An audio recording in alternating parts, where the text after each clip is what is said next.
Hope you guys are doing well. Welcome back. So in this video, I'm going to show you that how you can create account on Invideo. So let's start. So first of all, what we have to do, simply we have to search for the Invideo. So I'm going to write the sentence here. And after that, simply we have to press the enter. And after pressing the enter, as you can see, the Invideo is here. Now simply what we have to do, we have to click on this first link. So let's click on this. And after clicking on this, simply as you can see, it has the Invideo. Now simply what we have to do, we have to click on the sign up. So if you want to create a new account, then you need to click on the sign up.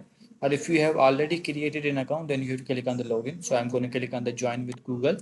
So I'm going to continue with Google. And after that, I'm going to choose my email address. So I'm going to choose it. And after that, we have to click the continue. And now simply I have to provide some details like my name, workspace. You also need to provide these basic details. And I'm going to choose Facebook. And I'm going to content creation and academic. And then simply you have to choose the all options according to your need and your usage basis. So as you can see, the Invideo account is created. So in this way, you can create an account on Invideo. I hope you guys understand this video. So see you guys in the next video.